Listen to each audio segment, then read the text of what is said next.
একসাথে খেলাইছি, তোর বিয়া হয়ে গেছে গা। আমার বিয়া কবে হইব?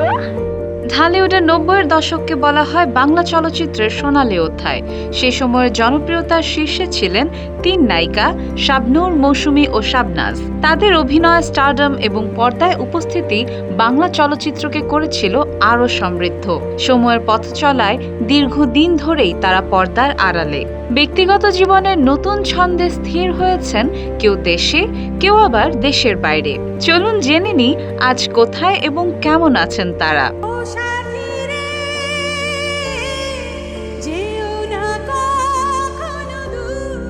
শাবনূর বর্তমানে অস্ট্রেলিয়ায় একমাত্র ছেলে আইজানকে নিয়ে থাকছেন। বিয়ের পরই তিনি চলচ্চিত্রে অনিয়মিত হয়ে পড়েন। পরিবার, বন্ধু এবং ছেলের স্কুল সংক্রান্ত ব্যস্ততায় তার সময় কাটে। মাঝে মাঝেই বন্ধুদের সঙ্গে আড্ডা, ঘোরাঘুরি ও ছেলেকে নিয়ে ক্রিকেট ম্যাচ দেখতে যান। দীর্ঘ সময় অভিনয় না করলেও ভক্তদের কাছে তিনি এখনো আলোচিত।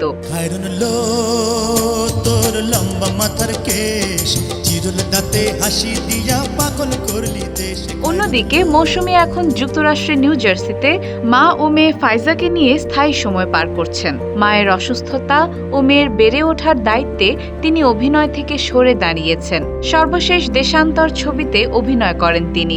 স্বামী ওমর সানের ভাষ্য, মৌসুমী অভিনয় থেকে সরে যাওয়ার সিদ্ধান্তে বেশ দৃঢ়। চলে যা